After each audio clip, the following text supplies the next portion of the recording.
Welcome to the Turkey Hunter Podcast, the original all-turkey, all-the-time podcast with your co-hosts Andy Galliano and Cameron Weddington. In our weekly podcast, we're going to bring you some wild turkey calling tips like this. From there, we're going to go into, she's aggravated, there's another hen that's challenged her, or she's challenging another hen. She's going to cut an excited yelp.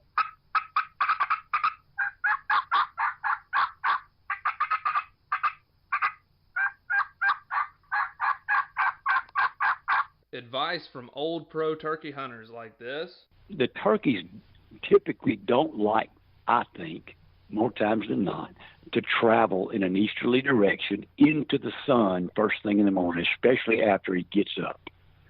It's a blinding thing. It's just like you. It's hard for you to see into the sun. Mm-hmm.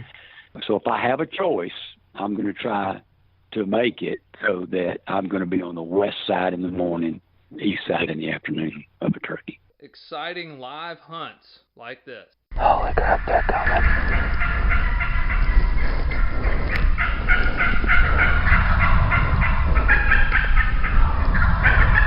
Holy cow.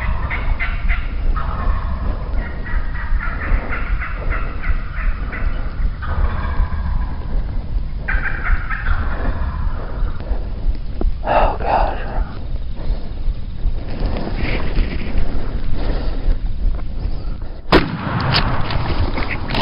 Then we're going to teach you how to cook your bird with advice such as this. With some fresh rosemary and garlic, and then cool that off and spread that along the inside of that butterflied turkey breast that we've seasoned on both sides. Wildlife management tips for your property, especially with turkeys like this. If you look at the type of habitats that turkeys need for nesting and brooding, that tends to be habitat that can be managed more successfully with growing season fire than with dormant season fire.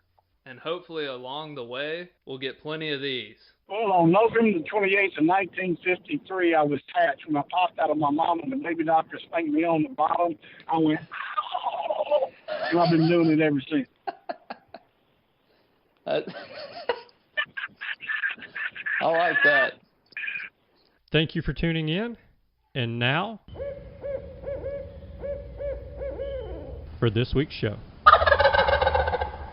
Hello and welcome back to this week's episode of the Turkey Hunter Podcast. You are listening to episode number 530, Trapping Coyotes and Bobcats to Boost Your Turkey Population with Bill Smith. And I am your co-host and the guy who has a smile so big on his face you couldn't wipe it off with a concrete block. And I'm your co-host and the guy who just figured out that doctor's office gloves make the best shooting gallery. Oh. Yeah.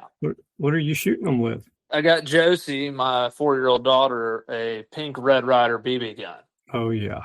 And so we're working on our shooting, and the doctor's office latex gloves are the way. You can blow them up like a balloon, but then they have the fingers that you can tie together so you can tie them to stuff and shoot them. Yeah. It's perfect. Very cool. So we just got done with that. We're getting her in training and using her BB gun, and kind of fun because I can remember doing that as a kid, shooting stuff with my BB gun. Man, I was a terror in the neighborhood with my BB gun and then graduating up to the pellet gun. Oh gosh, the step from BB gun to pellet rifle that's a big moment in life. It is. I mean, that is like, you feel like you have just conquered Earth when you get that, just the power, the sheer power of the pellet gun. Yeah. Compared to that, you got to get used to the BB. BB gun has a lot of drop to it if they're further than 5 yards. You got to get used to that with a pellet rifle. You're now deadly at like 10. Oh, yeah, definitely. Definitely. That was a big change for me. I still have a pellet in my right foot from back in the day. Oh, man. Nice. Mm-hmm. Well, war wound from the preteen years.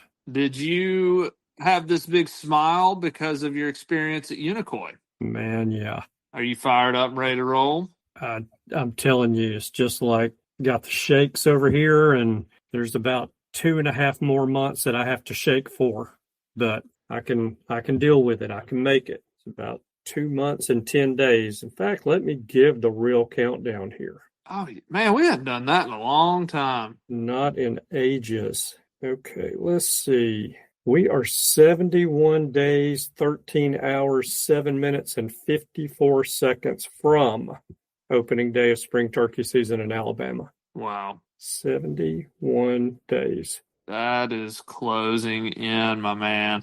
We are going to do a Unicoi recap show, so I'm not going to dive into a whole lot from Unicoi other than it's really cool to be able to see guys that you see one time a year, maybe twice a year if they go to Nashville, and you just pick right back up where you left off with them. Mm-hmm. And you got so much in common with these guys, and it's just a lot of fun. And so I told somebody yesterday afternoon, actually it was Anthony Ellis, I told him before we left, I said, look, I've been here for 2 solid days and still have not talked to everybody that I need to talk to, and you're one of them. Wow. It is just, I mean, you're talking about 100 and something vendors in there selling turkey calls, and, you know, you can get wrapped up in a 30-minute conversation with somebody. Well, if you did that at every table, that's 50 plus hours of having conversations about turkeys and turkey hunting and life and everything else that goes along with that. And so just not enough hours in the day. That's it. Well, good problem to have, I guess. Yes, it is. Man, well, that's awesome. I'm so glad y'all had a great time. One year I'm going to go, maybe next year. Who knows? We'll see. I have not hardly duck hunted at all, so this year that wasn't the problem. I got a baby very soon to be joining us outside the womb, so need to stay around home. We had a great doctor's appointment today. Everything's looking good. My son will be here soon. I am excited about that news. Yes, sir. It has been exciting. So we're excited to accept him, and, you know, could be between now and the next podcast, and almost certainly it'll be between now and 2 podcasts from now. He should be here. Yeah. Very exciting time, and going to be a very sleep-deprived spring, I imagine. Well, yeah, probably so. Yeah, it's going to be... But it'll be worth it. Oh, all day. But I'm excited about that. And I will go ahead and let folks know, I've had a couple people ask, I'm not planning to attend the NWTF convention this year. And, you know, I'm not going to lie, I get sick every year after that thing. And I'm not doing it this time. Like, especially with the newborn being a little more hypersensitive to not wanting to bring illness into the home, I'm planning to just skip it this year. And if I was to go, I would probably just go do some seminars, because I do enjoy those. I personally I'm just a little over the show floor anyway. So yeah. I would, if I was to go, I'd go do some of the seminars and talk to some folks that way, and, you know, maybe text a few people I know would be there to meet them outside for lunch or that kind of thing. But I'm just planning on not going this year. So I don't know if you've decided if you're going or not, but I wanted to kind of let folks know I will not be there. As of right now, I do not have plans on going. If I do go, it will be a day trip. So, and that day trip would probably be Friday. But as of right now, I don't have plans to go. We've got a wedding coming up. So we've paid for the honeymoon and are paying for the after rehearsal dinner party. And that's a couple of grand that we spend in Nashville every year that I don't need to spend. And so, but totally understand that. There ain't nothing cheap about any kind of wedding, anything. No, sir, it is not cheap. But that's awesome. Y'all are providing that for y'all's son, and y'all have an absolute blast at that wedding. So it'll pay off. Yeah, no doubt. Now, I guess once the wedding's done, I'm just going to have to tell them, look, these are the months when you guys can have sex, because you don't need to be having a grandbaby during turkey season. Yeah, you're already getting married during turkey season. Exactly. We got to establish the rules here. You costing me days in the spring of 2026. We cannot have that happen again. I can ill afford to have that happen again, no doubt. Yeah. So we back off that 9 months, and here's the rules. Yeah. So either Chris, you can come live with us during these months, or Hannah, you can come live with us, and Chris, you stay in your house over these months. I like it. Somehow I think you're going to have a hard time with that convincing, but hey, more power to you. I hope you get them. I'm a pretty good salesman. Have you seen Tammy? I outkicked my coverage on that. So you sold yourself pretty good on that one. I'm a pretty good salesman. We'll see how that works. Yeah. But, yeah, that's kind of it with Nashville for me. Like I said, if I go, it'll be a day trip, just hit it for a day. And probably on the Thursday or Friday, I assume. Yeah, more than likely on Friday, because they'll have seminars all day on Friday, and then I can bebop on back about dark and, be home at 8:30. Gotcha. That night. Well, cool. Well, we'll keep folks updated on that as we get closer, on Andy's whereabouts, if he goes, if anybody wants to meet up with him. Yeah. We'll let folks know, obviously. Yeah, and for you guys who have interest in going to Unicoi next year, you want to put it on your calendar. The dates have already been released. Nice. Yes, indeed. And so those dates, I'm going to pull those for you here. Those dates are January the 7th, 8th, and 9th. Awesome. Of 2027. And so let me just double check, look at the calendar here and make sure that adds up. 7th, 8th, and 9th. That's a Thursday, Friday, Saturday. Nice. Yeah, there you go, man. That's awesome. They already got that out there for folks. Yeah.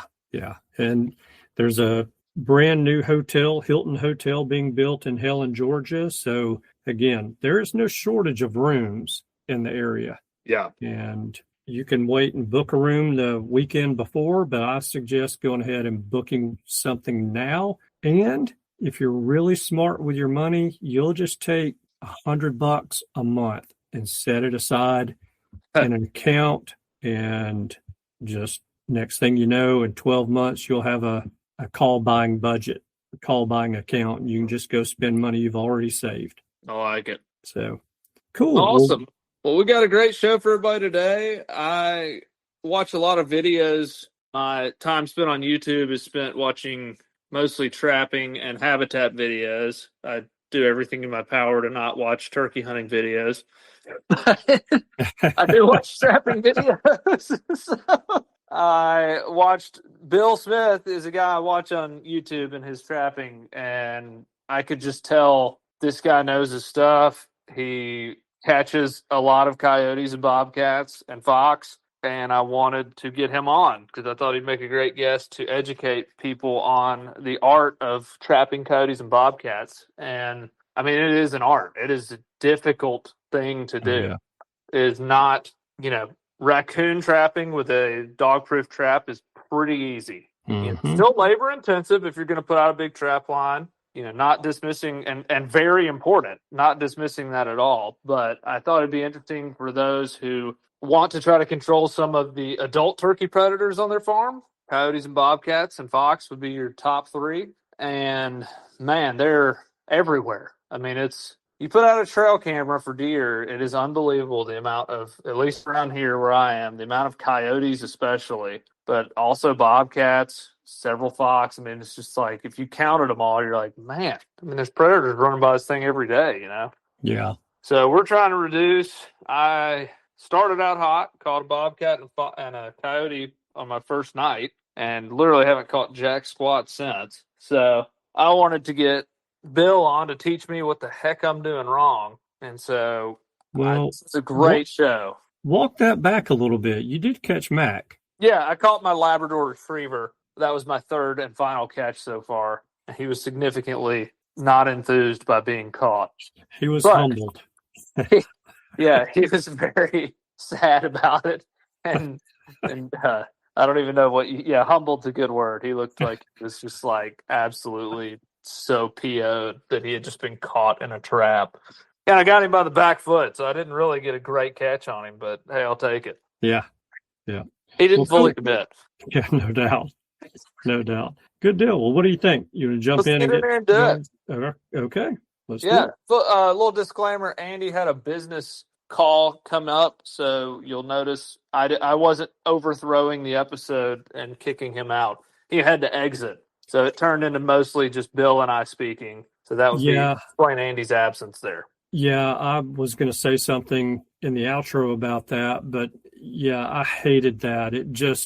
I had something blow up in my face with work, and I was actually on the call, muted and working, and it really is rude, but that's one good thing about having two hosts.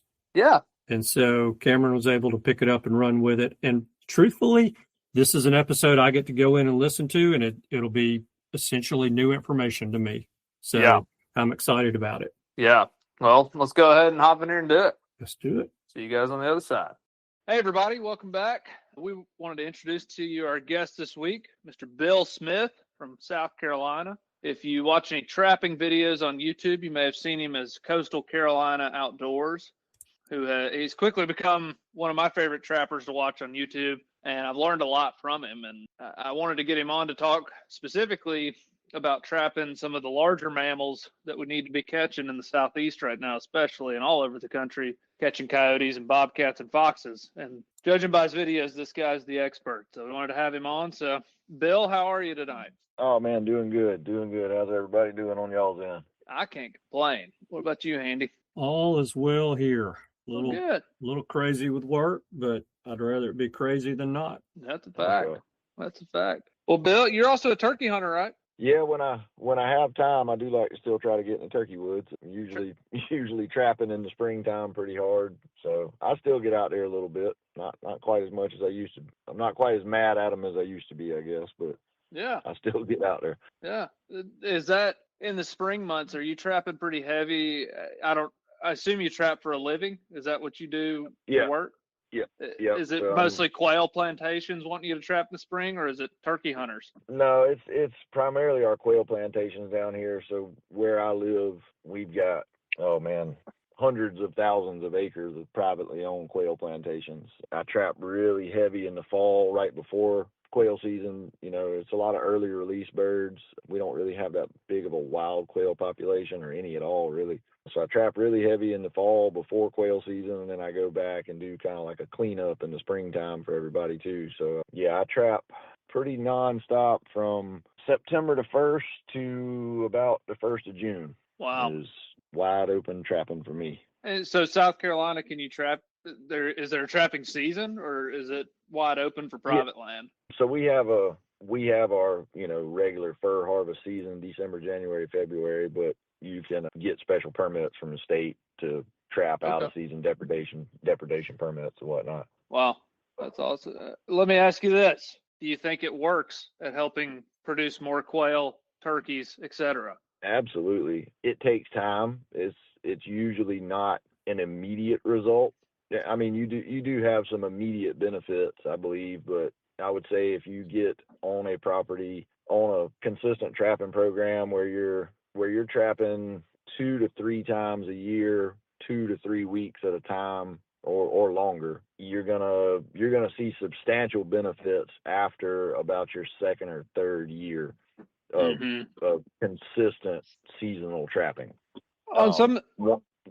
One place in particular that I trap, it's about 2,500 acres. When I started trapping it about 7 years ago, they had very few turkeys, and the turkeys were limited to, I'd say, probably a couple of 100 acres just in the very back corner of the property. And like I say, I've been on it now for about 7 years, and there's turkeys on probably 1,500 to 2,000 acres of the 2,500 now. Wow. So quite a few turkeys. It definitely works. Awesome. Yeah, it's a sustainable population. Yeah. That's awesome. That's pretty cool. Is it when you trap a property, so like the one you trapped for 7 years, have you noticed over those 7 years like that the predator population has likely declined because of your trapping efforts, or do they replenish every year? They replenish pretty rapidly on that place, and reason being with that one is it's surrounded by a really big piece of property that doesn't trap. So I kind of feel like I go trap for 3 or 4 weeks out there and hit them pretty hard. I usually hit double digits on coyotes, about the same on bobcats, and a handful of fox and dozens of raccoons and possums, and I feel like it keeps them at bay for a couple of months probably, but then they just filter in from that bigger property that surrounds it. But that's probably about an average size property of what I handle down here. I got some that are a lot bigger. They're 10,000 plus acres. When you get on a place like that, you can hit them hard and keep them knocked back just because you're hitting such a big area. Mm-hmm. So do you think, Bill, that the timing of trapping efforts, if someone's interested in trapping to help their turkey population, do you think the timing on those trapping efforts will greatly influence the effects of what they're trying to do? Or I should say greatly influence the results of what they're trying to accomplish? Yeah. I mean, I don't feel like that there's ever a bad time to trap. Everything goes through its different cycles of life through different seasons throughout the year. So, I mean, if you're trapping December, January, you're getting the coyotes and the bobcats and the fox while they're in their breeding rotation. And then, if you move into February, March, April, you're trapping while the turkeys are nesting and hatching and the fawns are dropping. And, if you move into the summertime and trap, you're trapping while those animals are babies, basically. So, you're catching predators when fawns and poults are susceptible to predation. And then if you move into the fall, you're going to start catching the predators that are, starting to kind of get out on their own. They're moving away from mom and dad, and you're going to get them before they mature and they're able to breed or they're able to hunt bigger prey and things like that. So there's never really a bad time, but September to October and then February, March, April seems to be the most productive times in my opinion, just because, like I say, especially in that springtime, I mean, that's when everything's hatching, nesting, fawning. Just kind of gives them a better chance, Yeah. Mm-hmm. So then you like that March, April time, probably into May too, because you've got poults on the ground at that point. You like that time for trying to increase the turkey population, and that makes total sense. I just was, really wanting to kind of confirm that with you because what I think makes sense sometimes doesn't always make sense. I'll never tell my wife that. But. Yeah. Right. Yeah. Huh. So I kind of want to go through, coyote specifically and bobcat and fox. I feel like, so we've done a show, Bill, before on trapping raccoons, meso mammals, raccoons, possum, skunks kind of thing. And, there is an art to that, and it's extremely fun. I feel like that is a great introductory to trapping. If you want to go catch something, most people can take a dog-proof trap and go catch a coon pretty much anywhere on earth right now. Walmart parking lot, wherever you want to go. Yeah. But the coyote and bobcat and fox, like those kind of sets there is an art, in my opinion, to it. You're taking an animal who can walk anywhere on earth and trying to get him to happen to step on the wrong spot or right spot. Right. Right. Yeah. Depending on who you are. But so I wanted to kind of have you to talk about that, because it looks like you're highly successful at trapping those animals. And coyotes specifically seem like, would you say the coyote is probably the hardest thing to trap? It can be if you make it that way. Me personally, at this point in my life, I don't feel that way. But I also trap 10 and a half months out of the year. So, and I'm not trying to sound big-headed or braggadocious or anything, but I mean, I catch a lot of coyotes.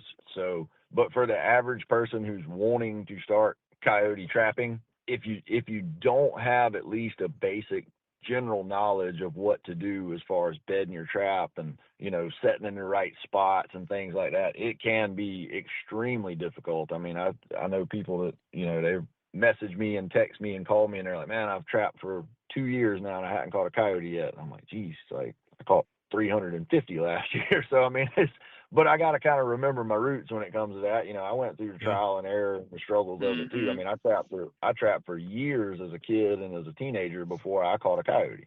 But it was like when I finally caught one, it was like, okay, I got it now. I got it figured out. I know what it took to catch that one, and it's going to take the same thing to catch the next one. Yeah.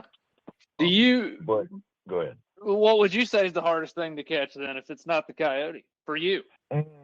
Man, I've tried to trap mink a handful of times. And we don't have a lot of mink down here, so that makes it hard in and of itself. But I got hired by the state of South Carolina DNR to trap some of our barrier islands where we have like a big population of these migratory shorebirds and stuff that come and nest on these sanctuary islands. Mm-hmm. And the mink were eating the eggs, eating the birds, things like that. And they called me and asked me if I had any mink trapping experience, and I said no, not a bit. Neither does anybody else in the state of South Carolina, because we just don't. Fur market prices are low, and the mink pretty well stick to the salt water, and the fur in the salt water gets stained with the salt, and it just anyway. Yeah, I trapped mink for about a month, and I caught 3. So yeah, mink are pretty difficult for me, at least. Now the guys up north and all that trap mink in the little creeks and stuff all the time, they'll tell you different. But is that the same thing as a fisher? They're smaller than a fisher. Okay. They look like about a 12-inch long otter. So kind of more like a pine marten. I mean, what do you catch that thing with, like a foothold? Little tiny conibears, man. 110 conibears. They're about 6 inches by 6 inches, and you just kind of, at least the way I caught them, we just kind of blind set a bunch of trails throughout the marsh and stuff, and at least 3 times got lucky. Mm-hmm. Wow. Well, so I wanted to kind of go through what you do. It sounds like you're confident in your coyote catching skills. And at one point I was, I have not caught a ton of coyotes. I've probably caught, 15 total, but I haven't also trapped all that hard. I've only been doing it for 3 or 4 years. So I was feeling good about it. And then here recently, they have been tearing my soul, everything. Honestly, it's just making me want to rip my hair out. Because I know you don't do this, but I have trail cameras out on my traps behind my house so that I don't have to go back there and check them every day. Right. And I've had 3 coyotes at a set. And so I went and added 2 more traps to it. And then I had a bobcat somehow went through all 3 traps and dug out the hole. And I was like, how in the world? Yeah. And I've had 2 foxes, and I've had a single coyote who dug out my hole and held my bait up right in front of the dang camera for me last night. And I'm like, oh my gosh. Well, I finally caught a coon last night, which I was excited to catch something. Yeah. So that was good. But I wanted to talk to you kind of about your process, and hopefully help some of our listeners along the way if they're wanting to get into this. And I guess the step 1 of that would be, the equipment necessary to do it. So let's just, obviously there's levels to this, but for the beginner trapper who wants to go out on his property and try to catch a coyote, bobcat, fox, what trap would you recommend they get? An MB, which is Minnesota brand, either an MB 450 or an MB 550. I prefer the MB 450. It's a smaller trap, and my preference to that doesn't necessarily apply to the average trapper who's going to trap his hunting lease. My reason for preference on the 450 is they're smaller, and I can pack a lot more in a box in the back of my truck than I can the MB 550. And also, they're a little cheaper than the MB 550s. The 550s are about, I want to say they're about $230, $235 a dozen. The 450s are like 187, and I have to have a lot of traps. I probably own 400 or 500 traps. So when you're looking at buying 400 or 500, when you're looking at buying 400 or 500 traps and constantly buying new ones, the economics of it come into play big time. So I prefer those smaller ones over the bigger ones, but I would recommend an MB 550 for anybody who's trapping just for the sole purpose of trying to rid predators off your property. They're the best built traps, hands down. Wow. Made in America. Go USA. I like it. Yeah. And if you take care of them, man, it'll be the last trap you ever have to buy in your life. Wow. So, and do you get I don't know if they does the 550, is it the jaws on them, is it 4 coiled, 2 coiled? Don't they have different levels of that? You can get a closed jaw or an offset jaw. I recommend the closed jaws.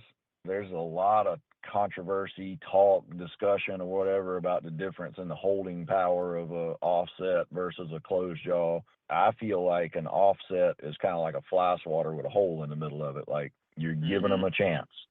When that trap closes, I want it closed all the way. So I prefer to close jaws. And you can 4 coil any of those traps, but it's not necessary. The metal that they use in those traps is really good, high quality metal. And I mean, a 4-coil will speed it up. It'll be lightning fast, but you can catch them just fine with the standard 2 coils that come on them. And then a lot of people like to add chain, add extra swivels, shock springs, different things like that. And that's all personal preference, but you don't have to have it. So all my rigs, I use the Super Stake ground anchors. And from my base plate to my anchor, I run about 14 to 16 inches of chain and 2 swivels. And that holds everything that's ever gotten in my traps. I used to run the shock springs with these super long chains and everything. It's just more stuff to have to bury and cover up and hide and all that. And so you just have a chain. You don't put a cable on that chain? No. So the traps come standard with about 6 inches of chain. You know, there's a swivel on the base plate, 6 inches of chain, and then another swivel. Yeah. And then I think the Super Stakes, you can get them with 12 or 18 inches of chain. I get the 12-inch. I chop about 2 inches off of it and then join it to that swivel with a J hook, and that's my rig. It's nothing fancy at all. The reason I started doing that, I used to sell some animals on the live market. I don't anymore, but the whole theory behind the long chain and the shock spring was, you know, that shock spring would soften the surge from the animal pulling and it wouldn't tear his foot up as bad. But I found through some trial and error that a super short chain, if he didn't have that much room to fight, he couldn't fight hard enough to hurt his foot. So back when I was live marketing, we all went to short chains, and I just kind of kept it after that, you know. Are you able to get that chain back out how do you get it out? So I use a 3-inch auger on my drill that I make my dirt holes with. And then when I go to pull my traps up, if the ground's soft enough and allows for it, I'll run the auger right down the chain and then pop the ground anchor out. If not, I got a little short piece of like 5/8 logging chain in the back of my truck that I hooked to my reese hitch, and it's got a small hook on the end, and I just hook it to the chain and pull it out. Dang, I need to do that. I've been using these, I guess it's like airline cable, or I don't know. I bought a big roll of cable and I clip it and hook it with 2 loops and then do that in there. And I just snip them off out of the ground and have to make a new one every time. Yeah, no, you can definitely recover everything. Like I say, some of it's easier than others. I got a lot of like loose sandy soil down here, so I'm able to drill a lot of mine out. But I know, you know, guys up in the mountains and stuff like that, they got rocks and hard clay and everything. Yeah. They're like, man, they just don't come out. But that's when you got to hook a truck to them and pull them. Hook a truck. I like that.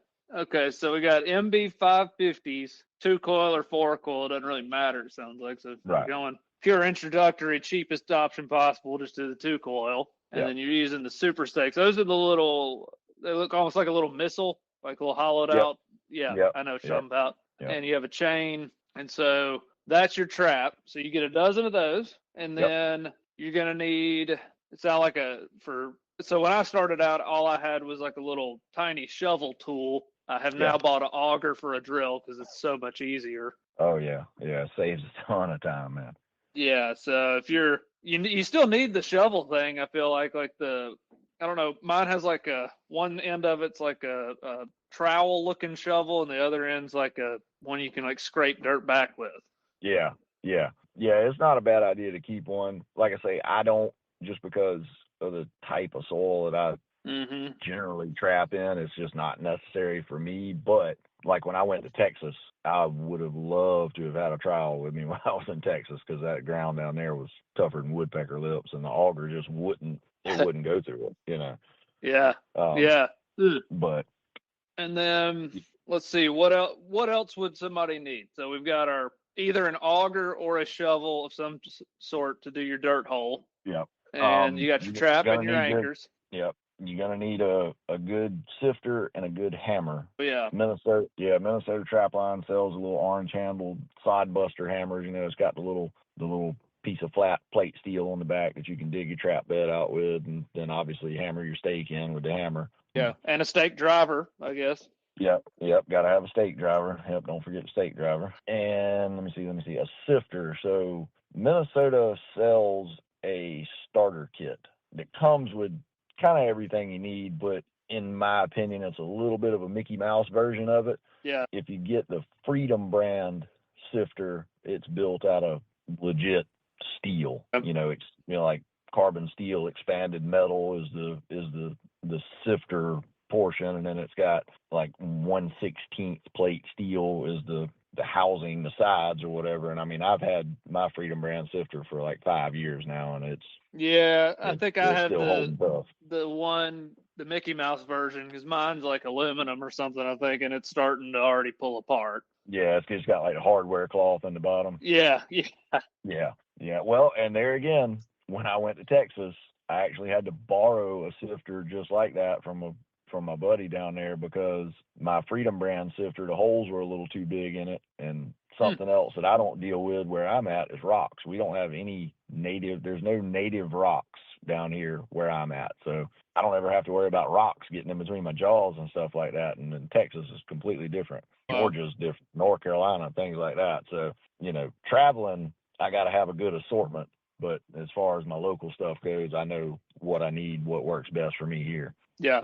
And I mean, that's basically it. Gloves, you can use any kind of gloves. You can use, leather work gloves or like the mechanics gloves and stuff like that. A kneeling pad, which I don't use a kneeling pad anymore. I honestly don't use anything. I had a kneeling pad, and then I went to like knee pads, like construction worker knee pads. Yeah. And then I got tired of it, and I was like, heck with it. I just kneel down. I just added a kneeling pad. It's pretty nice. Yeah. I mean, it definitely helps. It helps the knee. I can tell you that. I don't know how much it helps the trapping, but it definitely helps the knee. About 5 acorns to the knee later, I was like, all right, I got to have a kneeling pad. Yeah. But I mean, that's basically it, man.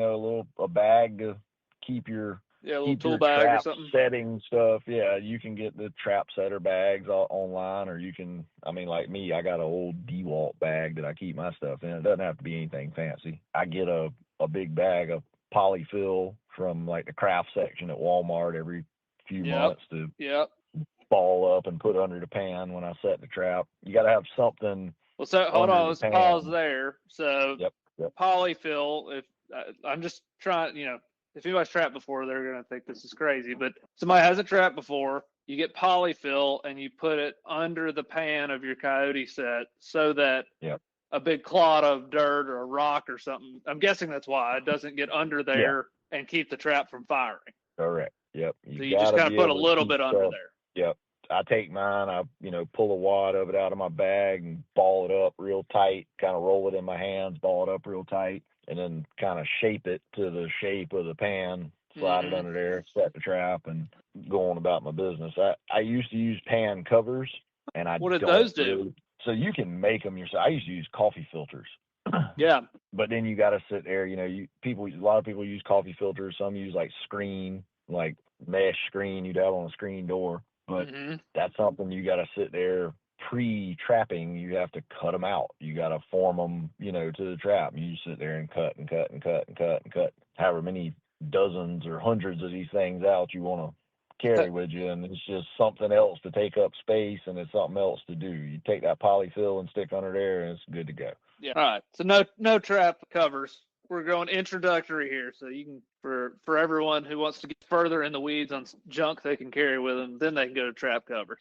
Right. And I mean, I'm sure there's some trappers that if they heard me say that, they'd be like, "That guy's an idiot." It's my preference.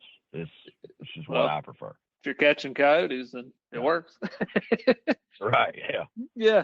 Okay. And then obviously you got baits and lures. Yep. And so this may be a stupid question. What is the difference? I mean, they're both designed to get the animal to come there. So I guess bait is more of a, like something edible, like a ground up mouse or something. And then the lure is like a skunk scent or urine. Yeah. The lure most times is going to be more like a long distance call attractant. Yeah. It's something that, a coyote 100 yards across a hayfield can smell it if the wind blows right, which you can smell the bait too, but it's just not, I guess in my opinion, it's not as enticing and appealing, as that lure. Huh. And to add to that, I don't prefer a lot of really loud lures. Huh. So yours aren't I got one in the mail the other day. I felt bad for the mailman. I mean, it was wrapped in plastic in a cardboard box in like styrofoam in a jar that's sealed. and you could smell it in the garage. Yeah. I was like, Yeah, good some of that night. stuff. And there again, though, man, that kind of, I think that depends a lot on where you're at. Like, we don't have skunks where I live. Yeah, we got plenty here.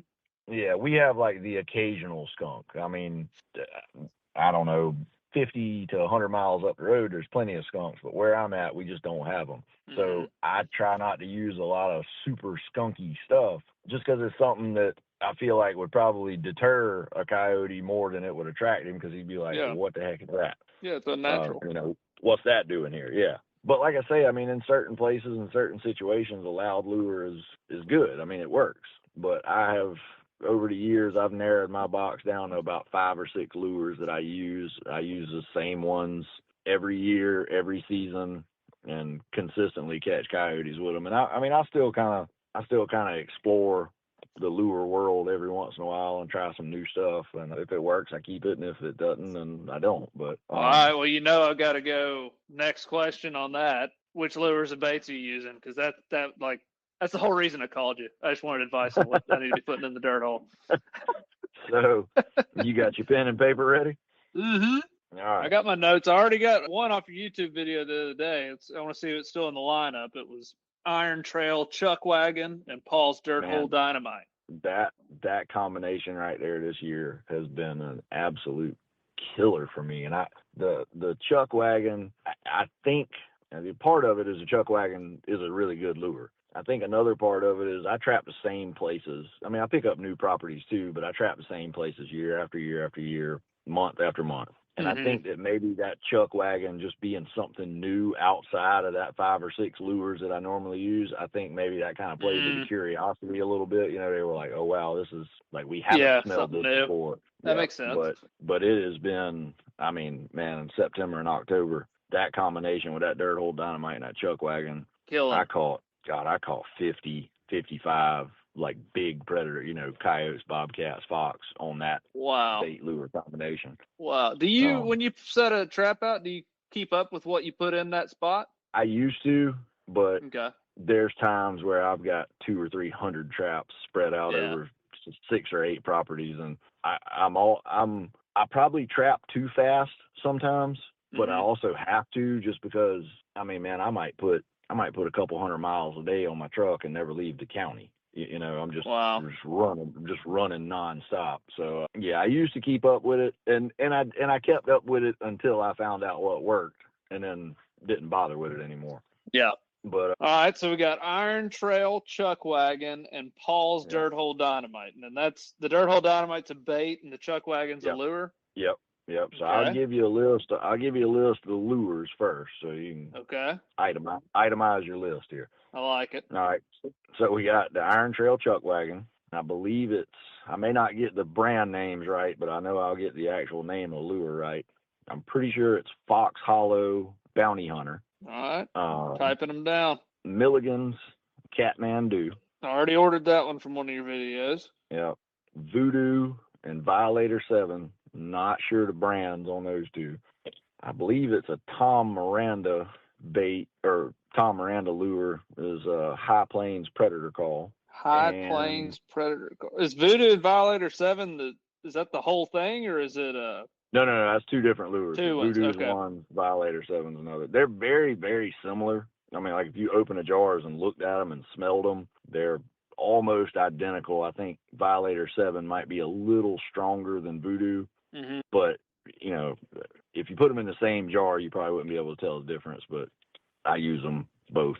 And then the last one is Mark June's Coyote Frenzy. All right. Those are all lures. Yep. And that's my lure assortment. That's everything that's in my bag that stays in my bag every day, every year. All right. What about some bait? How many of those are we going for? So I got the Paulus Dirt Hole Dynamite, and he makes one called Canine Crunch, which is a good one. It's better in the colder months because I think it's got a real high fat content to it. It doesn't have a lot of smell, but it's got a real high fat. I mean, you can see the fat, you know, mixed in the meat. And so like February, you pull out the Canine Crunch. Yeah, I like it in the colder months. It just seems to do a little bit better than the Dirt Hole Dynamite in the colder months. So we got those two baits by Paulus, and again, I might get the brand names wrong, but I know the names will be right. Mark June's Widowmaker, and they sell two versions of that. There's one with persimmon and one without persimmon. Mm-hmm. I use the one without persimmon. I use the one without persimmon. I've tried the one with persimmon, and I didn't really see that big of a difference in it. Mm-hmm. We got a ton of persimmon trees down here, and every pile of coyote scat you find in the fall is loaded with persimmon seeds. So thought it would be a big deal. It would make sense that it would work better, but I didn't see a difference. It wasn't any better or worse than just a regular Widowmaker. And then Milligan's Predator Chunk Bait, I believe is what it is. And that's my baits there, man. I used to make my own baits, and I just got so busy with trapping and trying not to stay out in my shop till 12 o'clock every night and still maintain a family life. I just quit with it. But I used to just grind up mice. I raised rats and mice for years, and I just ground up fresh mice, fresh rats, put some preservative on it, jarred it up, and used it, and it was great. I mean, I slaughtered the coyotes on it, but it just took up a ton of time. Mm-hmm. So Canine Crunch, Widowmaker, and Chunk Bait from Milligan's Predator Chunk, and Dirt Hole Dynamite. And so, are there any of those that you would not pair together? Like, would you ever be like, I'm never gonna put Predator Chunk Bait with Violator 7, or are you just All right? So I guess our listener, the one listener who's probably listening to us still, who's got his bag packed now with all these baits and lures and traps, and they're all ready to roll. Let's go out. He's on the farm, and we got a 2-track 4-wheeler trail running right here, and it tees into another one. It makes a V shape, let's say. Where should he put his trap? It makes a perfect V, a point of the two trails. So where should he put the trap? Let's walk through setting the trap, this guy's his first ever coyote set. What's he need to do? So if you got a good Y intersection in the road, and I actually got a video I did not long ago about that. Mm-hmm. If you have a Y intersection, I set that point. Okay. Right on the tip point of that Y. Reason being, and like I say, I broke this down in the video with some super high graphic technology. It was like Microsoft Paint. But if you set the point of that Y, no matter what way an animal travels up and down that road, left, right, if he comes from the base of the Y and goes left, he has to walk past it, comes past the base and goes right, he's got to walk past it. If he comes right, down the base, left, down the base, or if he goes left to right or right to left, he is going to walk by that point. Or at least he's going to come closer to that point than he will to any other piece of that road. So anywhere you set it, and I believe in my last trapping video I talked about setting a T, like a perfect T intersection. I set the top edge of the T where it's coming off of the base and the road splits left and right perpendicular to the T. So if it was a T, and let's say we're on the middle road that comes up and it's about to split right and left, you're setting your trap on the other side of the road that's running left and right. Yeah, right at the top center right of the at the T. top center of the okay, that makes sense. Yeah, and kind of the same concept there. He's gonna pass by that particular point. Now, optimally at a T, you would set 2 traps. You would set one on the inside curve left, one on the inside curve right, and maybe even one at the top of that T where you got all your bases covered. But I don't like to overdo a place either. You can shut down a coyote if you do too much. Okay. If you set, and like in Kansas and Texas and things like that, it's not applicable because there's so many coyotes. But down here where I am, these coyotes are super, super finicky. Like I caught 30 coyotes in 5 or 6 days in Texas. It'll take me a month to catch 30 coyotes down here. It's just a population thing. And I feel like I've trapped and hunted and fished all over the country, and nothing is harder to catch, kill, trap, whatever than right here where I am. I feel like, I go to these other states and these guys are like, man, it's tough hunting, and I'll go out and see 35 deer in an afternoon. I'm like, man, I wouldn't see 35 deer in a season down where I'm from, So I think that's the case with everything, man. Because if 10 out of 10 people we interview, and if we ask them the toughest turkey to kill, their own state is going to be the answer. Yeah. I don't know what that is, but I swear I'm way deadlier out of state than I am in my own state on everything. Yeah. I'm the same. I'm the same way, dude. Yeah. But like I say, I feel like you can overdo it in a single location or on an entire property. You know, I did a video about trapping smaller places, you know, couple 100 acres, 200 acres, 50 acres, stuff like that. And that's a big thing for me when I do trap those smaller properties is I don't set a ton of traps on them. You know, 200 acres, I might only put out a dozen traps. You set them in the right spots and you'll catch almost everything on that place because it's all going to travel there eventually, you know. But if you try to go in there and set 3 or 4 dozen traps on 200 acres, I feel like sometimes coyotes are like, hold up, something ain't right. You know, there's way too much going on. Coyotes clinically have something called neophobia. It's a fear of new things. So if you put too much new stuff out there, you can shut them down. So my 6 traps on my 30 acres right now behind my house is probably a bad idea. I mean, not necessarily if they're spread out. Yeah, well, 3 of them are around one dirt hole that I'm like, I think I'm going to end up with all dozen around the one dirt hole, hoping that it finally just steps in it. Just go set tripwires and landmines. Yeah, like, my gosh, something's got to die here.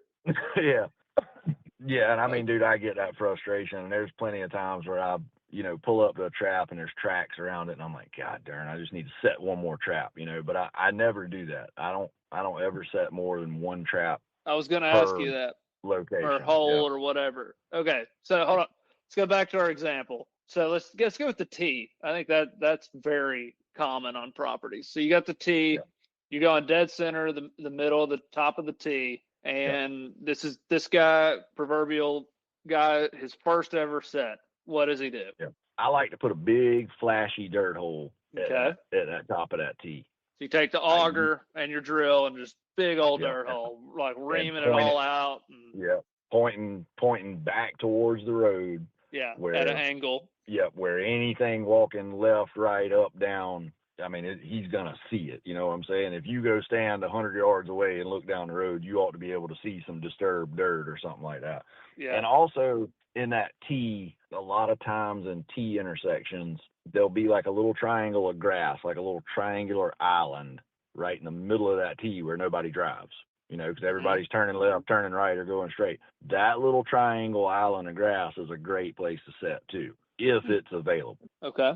Because that is the absolute dead center point of that intersection, where the top of that, a lot of times I put them on the top of that tee to avoid them being run over, you know, if it's a narrow road or whatever. But there's a lot of places where you get that little triangle island of grass, and if it doesn't look like people are driving through it, or if you're trapping your own place and you know you're not going to drive through it, 100% set that over the top of the tee. But a lot of times it's just not available. And do you put your dirt hole, let's say, either at the top of the tee or what the triangle you just described has some taller grass? Are you putting the dirt hole just inside the taller, like on the road side of the taller grass, so that taller grass is behind your hole? Yeah. Just right behind it? Or do you put it off it a little ways? It all kind of depends, man. There again, that's just a preference thing. I don't like tall backings to try to catch a coyote. Something with like a 2 to 3 inch profile is plenty. A little tough to grass. Just anything that he won't step on. Yeah. That's what I'll use for my backing. I mean, you can literally use a golf ball size rock for your backing. And put your hole right in front of that. Yeah. And that goes back to the, you know, coyotes and their weariness or their fear of newness. I feel like, and not every time, not every coyote, but I feel like if he goes up to that dirt hole and starts to smell it, dig it, work it, whatever, and you got this big backing that he can't see beyond, I feel like he's going to be a little more weary. I mean, think of it as, you know, if you were somewhere eating supper and you weren't sure about your surroundings, you wouldn't want anything blocking your face while you were trying to eat. Yeah. You know, you wouldn't want to be able to see what was going on around you while you're sitting with your back in the corner, you know, eating your steak. I feel like it's kind of the same way with a coyote, or with any animal in general, but especially with a coyote. I mean, it makes sense. He's about to stick his face in a hole, hopefully, and Yeah. he's, you know, and then Yeah, if he can't see he wants to know what's going on around him. yeah, because I mean, they always want to know what's happening. That makes sense. Yeah. Okay, so we do our hole pretty deep. Yeah, if the ground's soft enough and it allows for it, I'll run it the full length of that auger. You know, 10, 12 inches. You don't want him just to be able to go up there in one swipe. He's got your bait and gone. Yeah. You want him to have to work for it. Okay. And so we got our hole. We got, say, 3-inch clump of grass or something behind the hole to keep him from hopefully walking back there. And now, I guess now would be trap placement. Yeah. So I go, and it's just a judgment thing. You know, it's kind of an eyeball thing, but I go anywhere from 7 to 10 inches, probably more in the 7 to 9 inch range from the call it 8 inches. You call it 8. Yep. From the dead center of the hole straight back 8 inches to the dead center of your pan. And then I'll go offset left or right. I don't have a preference. Some guys will tell you that coyotes are dominantly right-footed, so they're going to dig with their right foot and stand on your left, so you need to offset it left. I've never been able to tell the difference. Offset right, offset left, 2 to 3 inches. Okay, so 8 back, right or left, 3, 2, 2 to 3. Yep. Now I'm interested. I'm going to get this video of this coyote digging up my hole to see which foot he used. And that's where you want the center of your pan specifically. Correct. Gotcha. Yep. Okay. So the edge of your jaw would almost be in line with the dirt hole, if that makes sense. By the time, that makes you sense. Offset it. Yeah. All right. This coyote is on the left side of the hole, digging with his left paw. So what about that? Well, I don't know. He's as bad as my kids. Yeah. My kids and my wife are all left-handed. Yeah, I'm the only right-handed person in the house. He's left pawed and he goes on the left side. Yeah. Okay. So we got our spot. So we dig out, a hole big enough to place the trap in. Well, I guess you anchor it first, drive the anchor down in there, and then dig the hole, drive the anchor, put the trap in there. And then what I've heard you say, and every trapper on earth that I've talked to say, you got to bed that thing rock solid. Yep. If you don't, I don't care what kind of bait and lure and what location and what trap and all like that you use. If you don't bed it, you will never catch a coyote. It's got to be as solid as the dirt around it. Okay. Because if a coyote walks around barefoot for a living, so he can feel everything. And if he goes up there to that set and he steps and that trap wiggles or rocks or moves or does anything unnatural under his foot, and he didn't just so happen to step on that pan when he, first walked up there, he's either going to dig it up or he's just going to leave. And until you make it right and give it time, that coyote ain't coming back. Yeah. Not to that set. I mean, that makes sense. So we bed it properly. We make sure, I guess to try to describe bedding, obviously go to YouTube and watch Coastal Carolina, watch him bed a trap. But it seems like I don't know what you call them, the wings or whatever, the little things off the side of the trap, like you can just pound dirt into those and just really tighten that up, and it helps a ton. Yeah, I kind of take my thumb and index finger and pinch dirt under those levers, and that'll, if you got one that's a little wiggly, most times that'll fix it. Yeah, so we get it solid. This is after we've put the polyfill under the, got the trap ready, everything's perfect, bed the heck out of it perfectly, and then sift dirt over it. Yep, and it's also important when you're bedding it, the first thing I do when I dig my bed, drive my anchor, I shove a little bit of soft dirt back in there, press the trap down, start packing dirt around the outside of the jaws, and then I'll sift dirt, clear my pan off where I can see it and I don't stick my finger in it, and then pack the dirt on the inside of the jaws as well. Because like I said, if that coyote feels something abnormal, if he's got hard dirt all around and he steps on the inside of the jaw and doesn't fire the trap and the dirt is super soft and his foot sinks, again, he's going to be like, wait a second, something ain't right here. So you got to pack the inside too, all the way around the pan. The polyfill will keep, the dirt from going under there. It'll keep the trap true to fire when you pack the inside. And once you get it all packed outside, packed inside, sift your dirt back over the top. And I kind of try to blend the whole set. So I'll sift dirt well outside of just where the trap is to kind of make it all look the same. And I mean, you can get like little grass clippings and different stuff like that and sprinkle in there to kind of camouflage it in. But a lot of times with a dirt hole set, a dirt hole is made to look like another animal has already been there. You know, it's a mole hill or something like that another coyote or a fox or something's already dug. So it doesn't have to look perfect. And that's, I think a lot of people overthink when they're setting traps. They're like, oh, you know, step back and look, and they go back and mess with something, and step back and look, and they brush this and brush that and put this stick there. Just set it.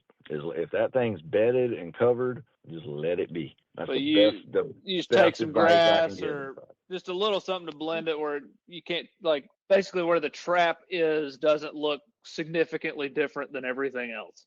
Right. Yeah. I mean, you don't want it to look like a perfect circle of like black dirt, you know, on a sandy road. But exactly. But at the same time, there's a humongous hole in the ground with dirt cast all over the place from that. So I mean, it's gonna look a little unnatural, you know. Yeah. So I mean, you do the best you can, but don't overthink it and don't spend too much time on it. That's one thing that kills the effectiveness of trapping is people spending too much time setting a trap, and you're just dropping scent the whole time you're there. So the faster and the more efficient you can get with it, where it takes you like 3 minutes from the time you get out of the truck or the time you're back in the truck, 3.5 minutes tops is about how long it takes me to set a trap. And you put one trap in that spot and you're gone.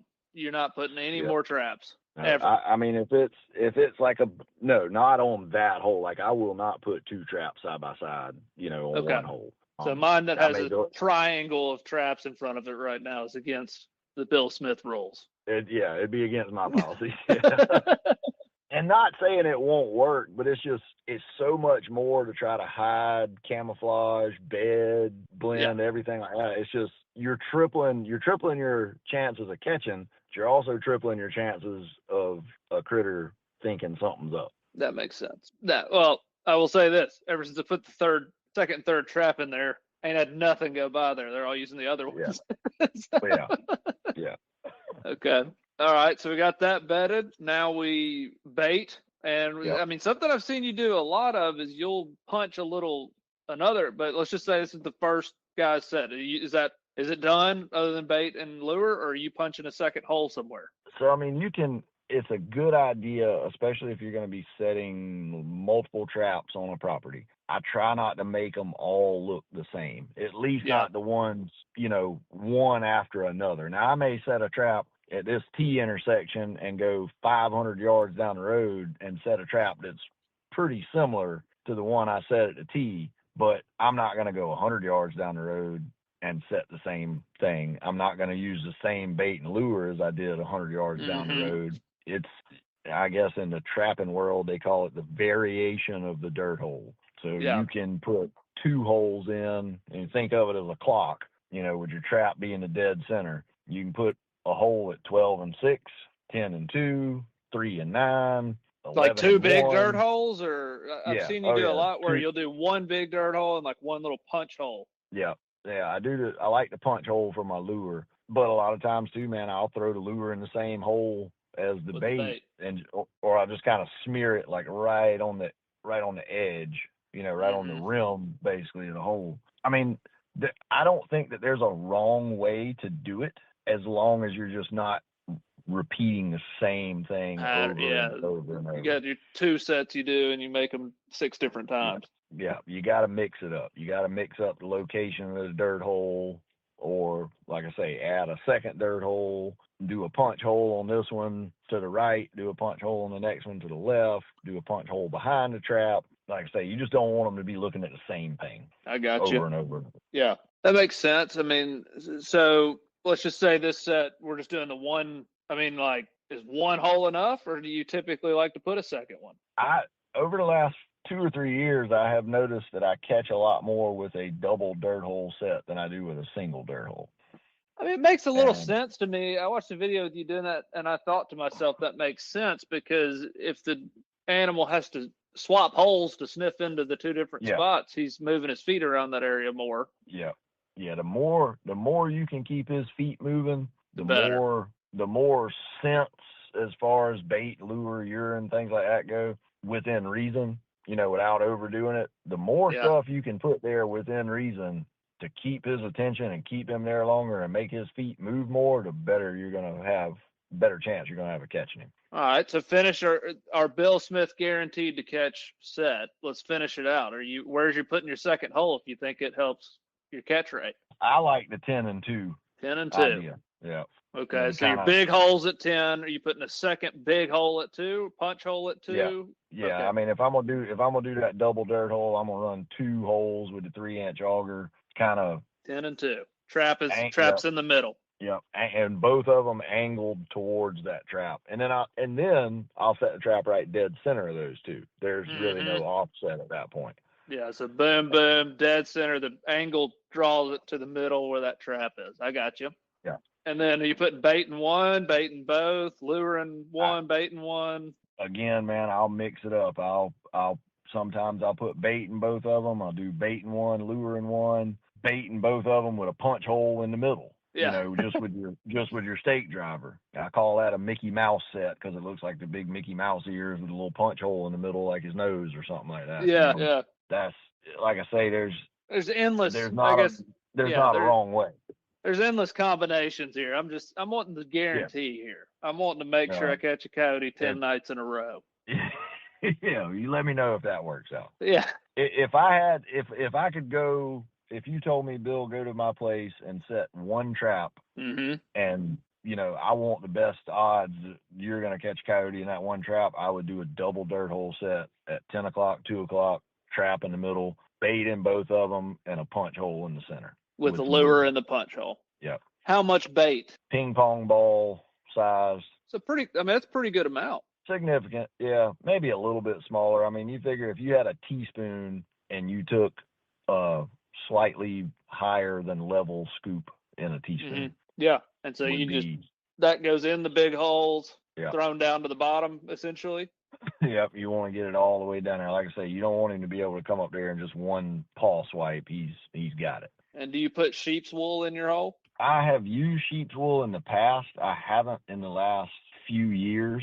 Again, it was one of those things where I didn't feel like I caught more or less with or without it. Yeah. And it was just something else for me to keep up with. So I just did away with it. Now, if I'm going to, if we got rain 20 days in a row in the forecast, I'm going to put sheep's wool down there. That just helps protect the bait. Yeah, just kind of a binder, I guess. I'll make like a little bird's nest with the sheep's wool, put the bait in the middle and kind of ball it up where it holds together a little better. Like I say, again, it's just something that I didn't see a major impact difference with. So, if there wasn't 5 coyotes and 6 traps with sheep's wool, then I'm not going to use sheep's wool. Yeah. So we got ping pong size ball of bait, dirt hole 1, dirt hole 2. How much lure in the middle in the punch hole? And is the punch hole pretty shallow? I mean, it doesn't really matter. I like to keep the punch hole no deeper than about 3 to 4 inches because I want the smell of that lure to be able to get out. About the size of a number 2 pencil eraser. A pea-sized amount is what everybody always says. So. Of lure, yeah. Because, I mean, it's stout. Once somebody gets some in the mail, they'll understand, but you don't need much. yeah, it don't take much, yeah. And then do you spray fox urine or any kind of urine on your set also? So I don't use fox urine anymore. I thought that was like when you get done, you have to take the bottle of fox urine and just go to town and then leave. That I used fox urine in the past, but I use strictly coyote and bobcat urine now. Really? And there again, that may be something that's just my personal preference or works only in my area, but I don't catch as many animals with fox urine as I do with bobcat and coyote. I could see that. I've had people tell me, dude, you're crazy. Everything in the woods goes after fox urine. Well, that's not what my R&D showed. It would make sense. Coyote urine would almost make the most sense for me. I see 10 times more coyotes. I mean, I very rarely see a fox. Yeah. So you think they'd be way more accustomed to coyote urine or bobcat urine? Right. Yeah. You have a preference of those two, or is it just both are good? Both are good. I use, like, if I set 3 traps in a row, I'll go coyote urine, no urine, bobcat urine, and then kind of repeat the process as I'm setting. some with none. Right. Yep. Some with none, some with Okay. some And you just some with do you one, spray some that with one on the lure, some with 2 lure. yeah. Do you just spray that on the back of the if this trap we said had that tuft of grass behind it? Are you spraying it on that? I don't put urine on the backing. Okay. Reason Man, I'm being- learning a lot here. I'm really happy with Well, you on. and I mean, like I say, man, this is all my theories and what I've seen. Well, I've over seen your years. videos and you have coyotes and traps, so I like your theories. I don't spray urine on the back end simply because I'm doing everything I can to keep the coyote On the front. in the front of the dirt hole or flat set or scent post or whatever. So why would I want to put something behind the trap to potentially make him walk behind it? If I set, those T intersections or those Y intersections, I'll squirt the urine down the left side of the road and down the right side of the road to kind of make a scent trail that hopefully draws him in there. Yeah, so if he's just hauling butt down the road, he runs across it, maybe Yeah. stops for a second, then hits the other scents. Yeah, right. Yeah. That way, and I think I talked about that in an old video I had, no matter what way the wind's blowing, if your trap's on the left side of the road and he's walking down the road and the wind's blowing right to left and he can't smell it because of the wind, he's got to walk across a line of pee. Yeah. Huh. I like that. Man, I mean, this has been so helpful for me and hopefully our listeners, because it's just trapping is such an art for coyotes and bobcats. So this has been really helpful. But so we've got is our set done? Are you doing anything else at this point? Let's say you did some coyote urine out across the road, and now you're in a truck headed to the next one. Yep, I'm packed up, going to the next one. All right. Now, you don't have to go into as much detail on this set. Explain to me the flat set. And do you prefer a dirt hole set or a flat set? It sounds like the double dirt hole you said was your go-to if I had to catch one. Yeah, it depends on the time of the year with the flat sets. I use a flat set and a scent post set a lot more during the breeding seasons. Late December, like our coyote breed season down here is, I don't know, I'd say like mid-January to mid-February, somewhere in there. Mm-hmm. And it's no different than a buck in rut. Like, he doesn't care about eating a whole lot when he's chasing. I kind of feel like a coyote's the same way. They got that one thing on their mind that gets us all in trouble. But yeah. I use a lot more gland, like that Coyote Frenzy that I was telling you about, a March-June Coyote Frenzy. I use it a lot in the breeding season and maybe not so much the rest of the year, just because it's a pure coyote gland. That's all it is. It's just ground up, liquefied coyote glands. Okay. So March, June's coyote frenzy. So I think for us, February is like peak coyote breeding. So February, you're going, I want you to unpack both the sets you mentioned, but a flat set. So walk me through your breeding season flat set, how you're going to catch the coyote. So with a dirt hole set, the general idea behind a dirt hole is something's already been there, something's already dug up, raided a mouse hole or something. With a flat set, I don't want it to look like that. I want it to look like when that coyote walks up there, he's the first one that got to it. Yep. I'll dig my trap bed and pull my dirt over to the side ever so gingerly. Bed my trap, pack it back and bed it with that same dirt that I dug it out with, and try to blend it as best I can to where there's no discoloration of the dirt or anything like that. And I mentioned it on YouTube a lot, but I always like to have like a depression where my trap sits. You want your trap to be the lowest stepping point of the set. And don't ask me why, I don't know, but all animals, whether it's a bobcat, fox, coyote, coon, or a possum, they prefer to step down rather than up. So you don't want... So if there's like a little washout or just some little divot in the ground, you put your trap there. Yep. Or I dig my trap bed deep enough where that when it makes I'm a done, depression. when I'm done covering it, looks like just almost like a saucer, like a little tiny saucer dish. You want it in that little depression. So I do the same thing with a flat set, but with a flat set, I only use punch holes with my stake driver. Okay. And again, like a little tuft of grass or a rock or something, some type of very subtle backing, I'll punch at least 2, sometimes 3 holes around around the trap, and I vary the distances with those. So, like All with right, a dirt so hole. let's go back to our Go ahead. clock analogy. So the trap is in the middle. Where is this Yep. rock or whatever you're backing? Is it at 12 o'clock again? Not necessarily with the flat set. Because you don't know where he's going to approach from with this flat set, Right. really. Right. Okay. I mean, you kind of got a general idea. You're still wanting to set your flat sets like in the same spots at the intersections that you would a dirt hole. You know, you're not changing your location. So we got the tee in the road. We're spot. doing a flat set. We're putting it in the same exact spot we would normally do our dirt hole. Correct. Where we have that grass is, in our instance, was at 12 o'clock on the other side of the road. We have that there. Flat set goes in front of it. And now you're going to punch 2 to 3, just only punch holes. Little, not eye candy, like not flashy at all, little holes. Exactly. Yep. And I'll set one that's 10 inches from the trap. I'll set one that's 8 inches from the trap, and then maybe one that's only 6 inches from the trap at varying locations on the clock. Yeah. Around the trap. Like I say, no wrong way to do it. 3 o'clock, 9 o'clock, 6 o'clock, 12, 1, 5, whatever. Okay.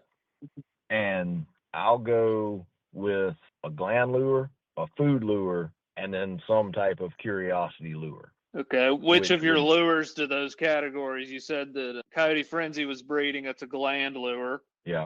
So your Chuck Wagon and Bounty Hunter are food lures. The Kathmandu, Violator 7, Voodoo, they're glandular lures too, but like Kathmandu has some beaver castor in it. So I would kind of categorize that one as a curiosity. Voodoo and Violator 7 and Kathmandu have some skunk essence in it, but like I say, it's not overpowering. So I kind of categorize them as a good blend of glandular and curiosity lures. What about the High Plains Predator Call? That one, I'm honestly not real sure. It doesn't have a overpowering smell. It would probably be more in that curiosity thing. It kind of has like a sweet smell to it. It almost smells like your wife's hand lotion that she puts on at night or something. You know what I'm saying? Like it has a sweet, like vanilla-y kind of smell to it. Almost like you could spread it on a cracker and eat it. I wouldn't recommend that, but okay. So yeah, I'll put one of everything. So if you do 3 holes, you got 1 curiosity, 1 gland, 1 food. Yep. All lures, no bait. Sometimes you can put some bait in it. There's no rule that says you can't. Yeah. But I think the food lure kind of compensates for that bait aspect. It kind of is bait. Yeah, that makes sense. And I mean, you can't put a ton of bait in a punch hole anyway, just because it's so small. You doing shallow punch holes again, 3-4 inches? Yeah, 3 to 4. Yep. Okay. And so you just and 3 then of I'm those. Sprinkle some urine around it. Yep. Okay. And then so then we get the coyote urine out and do the same thing across the road. Yep. Same concept with the urine. Gotcha. Okay, man. And then what was the other one you said? This is a set I have not done. A post set or something like that? Yeah, a post set. So coyotes and bobcats and fox, they'll rub trees. You know, they'll take their shoulder, their neck, whatever, and rub trees, just like your dog will roll in something dead. Like a coyote and a bobcat and a fox will do the same thing. So if you do a scent post set or post set, you need a stick. I like to find one about as big around as my wrist. You know, like a good 2.5. Pretty good chunk. Yeah. You want something that if they rub up against it, they're not going to break it or knock it over. Okay. And you want the top of it from the ground level to the top, 16 to 18 inches tall, about the height of a shoulder of a coyote. Yeah, so maybe like a little less than knee high, something like that. Yeah, somewhere in there. Knee high would be about right. Yeah. You don't want a rotted stick. You want a good firm. Like, I don't know if you guys have fat lighter, old pine hardened pine heart logs around there, but a fat lighter stick works the best.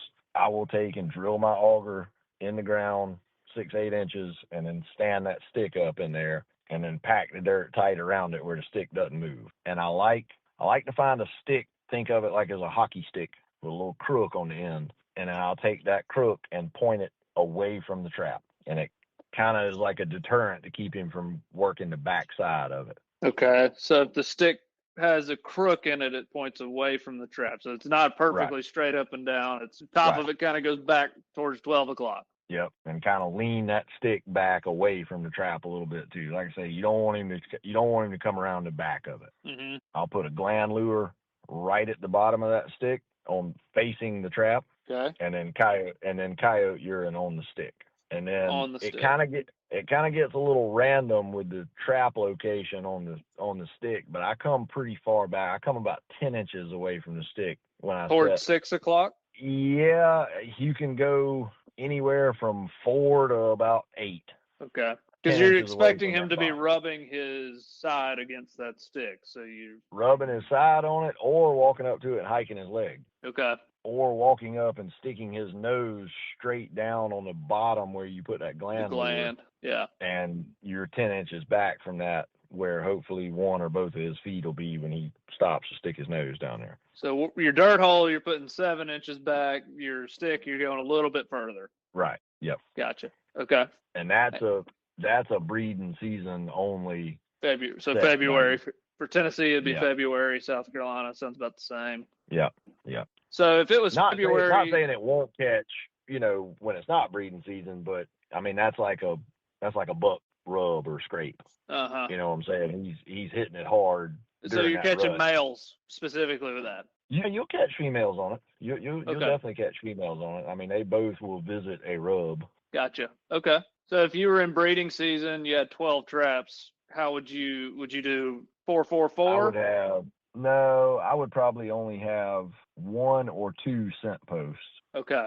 Probably 4 flats and the rest dirt holes. A dirt hole is going to catch 12 months out of the year. Yeah. So the dirt hole's the meat and potatoes of the coyote trapping world. Yeah. Yeah. Absolutely. Okay. So you would have 6 dirt holes, 4 flat sets, and 2 scent posts if it was coyote breeding season. Yeah. If it's not breeding season, you're going to be more just, maybe eight and 4 on the dirt holes and flat sets or something like that. If it's not breeding season, I'm about 98% dirt holes. Real? Okay. So yeah, that makes sense because I have not had anything visit my flat set that I have a camera on right now. Yeah. Besides a possum who comes every night and pulls the sheep's wool out of it. Yeah. It doesn't get caught somehow. Yeah. Yeah. Okay. Man, this is getting me jacked up to go. Like, I want to go rip all my traps up and go to like a new property now and hammer them. Yeah. And I'll be on Minnesota Trapline tonight ordering me a shipment. But so this is great, man. Is there anything else for a beginner trapper that you think they need to know to have success? One thing I felt like you said on your show that's helped me is stay away from your traps after you get them set and have confidence that you made a good set. Yeah, absolutely, man. That was a mistake I made when I was younger. Like I say, I mean, I've been trapping since I was like 9 or 10 years old. Me and my dad ran trap lines together, and I ran my own stuff as a teenager and into my 20s, and I kind of backed off of it for a few years just because got married, started having kids, life got busy, and then I started back into it, got really good at it really quick, found that there was a need for it, and I hated my job, so I started trapping full time.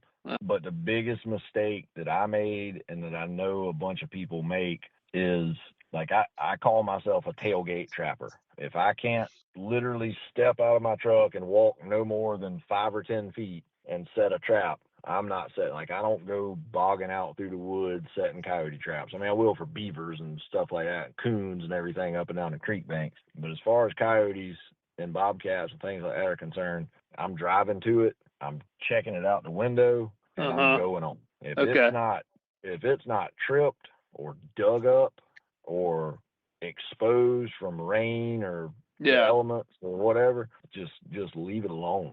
What if, let's say you did have sheep's wool in the hole, what if that sheep's wool is pulled out and is off out in the road? Do you hop out and throw that back in the hole or anything? Yeah, I mean, in that situation, you would obviously want to rectify that, but outside of something like that or an exposed trap, you don't want to get out. Yeah. I mean, I've had traps in the ground for a month and have zero activity on it. I mean, nothing. Like, not even a coon or a possum. And every 12 days, sometimes longer than that, sometimes every 15 days, I'll throw a fresh scoop of bait down the hole and just leave it alone. That was going to be one of my last questions is, at what point do you rebait, re-lure, re-urine a set? It just depends on the weather. If it's super, super dry, like up until a week and a half ago, we hadn't had any rain for like 2 months. Yeah, same here. If it's really dry, I'll do it a lot more often. Maybe More every, often, like if it's dry. If it's dry, I'll go about every 7 days. If we're getting a little rain here and there, and it's not, some big torrential downpour, man, a lot of times, and there again, it all kind of depends on your soil. Like, we got real sandy soil here, so the water will just kind of run through it sometimes. It won't really, the holes won't fill up with water, and, it won't wash the traps out and things like that. I mean, I've caught coyotes in traps that were underwater. The bait hole was full of water all the way up to the rim, and the little depression that the trap was in was sitting in water. That's crazy.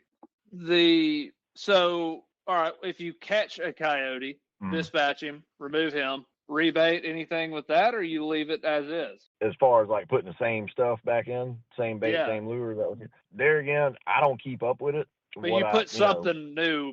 You put new bait, new lure after you catch one. Yeah, absolutely, okay. Absolutely. Because they're gonna wreck the hole. Do you re-dig out the hole and all that? Oh yeah. I mean, if you catch one, you got to redo everything. Yeah, but it not usually a bad idea to like carry a little rake or something with you to kind of smooth it all back out. Oh, okay. Wouldn't it be better after you've caught one? The peat everywhere, there's scents all over the place. Yeah. I mean, I would think that would be a good spot to reset for sure. Yeah, absolutely. And one thing I used to do before I was really, really busy with it is, if I caught a coyote, I would pull that trap and I would go right on the edge of the circle. I mean, right on it, and reset that trap right there. And that was just something that an old guy around here told me that I needed to do, and I did it. And he's like, you're not going to catch another dog, especially an alpha male. He's not going to come back inside that fight circle and work a set. That's bullcrap. Okay. Total hogwash. Now, I don't shoot the coyotes in the head. I shoot them behind the shoulder where the blood is minimal. Yeah, that's what I've been doing too. I mean, they expire. I use a hollow point 22. They expire very quickly. Yeah, a couple seconds, they're done. Okay. But if there is blood on it, I do kick some dirt over it or shovel it out the way or whatever. But yeah, I mean, I don't know. I'd say probably 5 or 6 years ago, I got to the point where I was like, man, I don't have time to, drill this trap up, move it, reset it, and all this stuff. It's just, there again, more time spent on that set. And I was just like, the heck with it. I'm just going to see. And I just started resetting. And man, I caught 4 or 5 in the same trap on one property this year over 3 weeks. Wow. So I don't think it matters that much. Yeah. Wow. Well, man, this has been great. I just sent you a picture. There's a bobcat about 100 yards from my house right now. I got it. Yeah, I saw that. I didn't know which one of y'all had sent it. Yeah, he's prowling around right now. And in that photo, he's walking directly past my flat set. So that's great. Without even so much as stopping and acknowledging the scent in the area. Yeah. So I'm going to be ordering some of these new baits and lures that you recommended and be doing sets the Bill Smith's way, and we'll see what happens. But Bill, I greatly appreciate you doing this with us. I think this has been super educational for myself and all those out there who may want to start trying to catch more cats and coyotes. And I got to tell you, it is so fun. It is work. It's a lot of work, but man, it is a fun way to get outside and do some good for your turkeys. So everybody go check out Bill's channel and Coastal Carolina Outdoors and check that out. He has a lot of, obviously that's just one podcast he's done with us. He's got way more information on his channel than we could ever cover, but I think he did a great job, and I sure appreciate your doing this with us. Yeah, man. Anytime, dude. I appreciate y'all having me on here. Yeah. Andy had to step away. I'm not sure what's going on, but so I'll say bye for him, but thank you again for doing this. We'll be in contact. Hopefully you get out in the spring woods a little bit this spring if you're not trapping too much, but keep at it, keep hammering the predators, and hopefully some folks will go check out your channel. Yeah, man. Like I say, I appreciate you guys having me on here. Thanks for the invite. Absolutely. See you, Bill. See you. Well, that's awesome. Yes, indeed. I think that had to have been very helpful if they're, obviously, if you're an advanced trapper, you may not have gleaned as much information. I still assume you picked up some tips, but for somebody who's wanting to start out trapping coyotes, that was a step-by-step guide to take you from sitting in your house with no equipment to putting traps in the ground to catching your coyote. Yeah, it's helpful when you get the trap manufacturer name and the trap size to buy and The that bait, kind of thing. the lure, how to yeah, mix them, how to that's a big position deal. things. I mean, it's very good. I will say one of the baits he recommended that I've been trying to get my hands on is from Paulus Lures, and let's see, it was Dirt Hole Dynamite, I believe. They are out of that. They will not have that in stock again until spring, so I'll be trying to order some at that time. Yeah. But most all these are pretty available online. So go back, take some notes if you need to. Order that stuff and go catch some freaking coyotes and bobcats. It is fun. I have to tell you, when you work and put out that set, and the next day you come rolling up and they're dancing on your trap line is a big old bobcat or coyote. It's pretty freaking cool. Yeah, that's something that I'd really like to get into some more. But for me, with my hunting ground being an hour just to the gate from my house, to go run a trap line is quite the endeavor to do that No doubt. every day. Yeah. And, even if I had cameras up on those traps, still, it's a good bit. No doubt. It's we have one farm that's like that, and we haven't been able to trap it like we need to, but farms that are local makes it a lot easier for sure. Yeah, no doubt. But I did want to talk about, this will be a final thing. I was going to tell everybody, it's kind of exciting. One of our farms is being used in a massive turkey study that's going on. Oh, cool. And, yeah. So I'll keep everybody updated as we go on this because I get to actually be a part of it. So they just deployed trail cameras every 25 acres on 500 acres of our farm. Holy cow. Yeah. And they're taking a turkey survey kind of deal this year. And then less than a mile down the road, they've done the same thing on another farm that I was able to connect with them. And so it's a little over a mile down the road. But the plan is they're going to have these cameras out this year. We're doing nothing. And then next year, same deal, except for on our farm, we're going to implement a treatment of trapping heavily of coons, possums, bobcat, coyote, everything. So this kind of ties into our topic here. And we're going to do that for 3 years and then compare that versus the control where there's no trapping and see if there is any difference in poult production. And this study's going on all over the Southeast. Ours is just one of many, many, many farms in this thing. And so it's going to be a really exciting study. And I'm thrilled to see the findings on it because I think it's going to give us some good information. If you can take 500 acres and produce 20% more poults by trapping, that would be great information to know. Or if it does nothing, it would also be good information to know. Because if you can't do it on 500 acres, it's probably not plausible for most landowners. Yes. So I think it's going to be very good information for all involved. And so pretty pumped about it. And it'll be really intriguing to see if anybody plans to poach on our land this year or the next 4 years. It's a really bad idea because there are literally cameras everywhere. Yeah, I texted my brothers and I was like, just FYI, here's the deal. If you have to take a whiz this turkey season, you might look around before you do. Yes. Yeah. Or you scare some college kids. Yes, indeed. So it will be funny.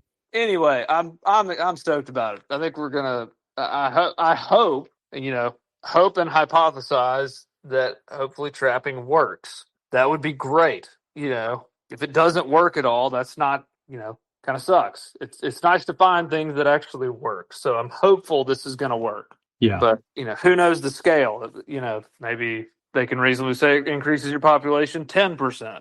Maybe it's 50. I don't know what it is, but hopefully it works. And if it doesn't, that'll teach us that, a lot of people say you're wasting time trapping and you be spending that time on habitat. And if that's the case with this study, then we'll know that and know that it's not worth trapping. So Yeah. Results will be interesting nonetheless. And I'm really excited to have our farm and this other farm right down from us enrolled in this.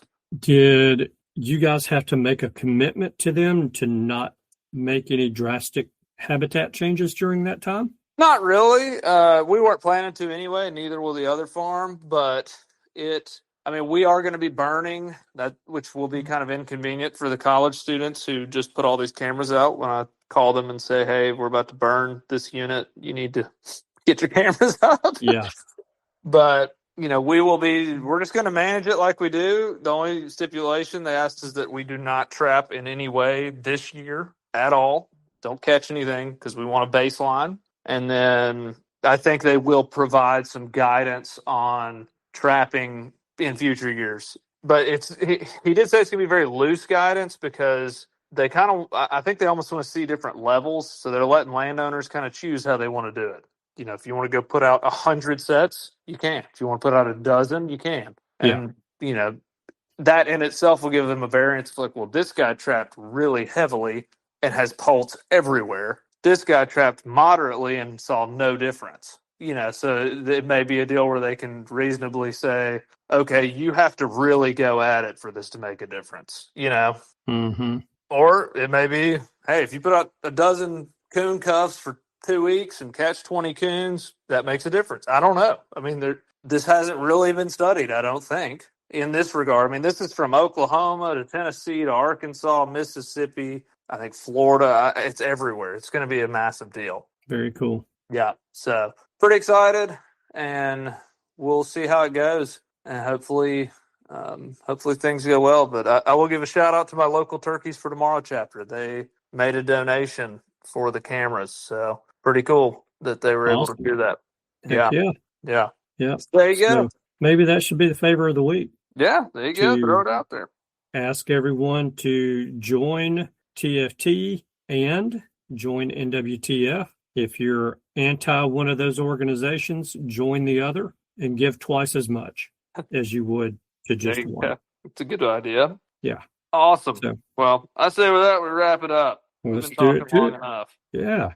Thank you guys so much for tuning in this week. We know that you have choices. We appreciate you spending your time with us.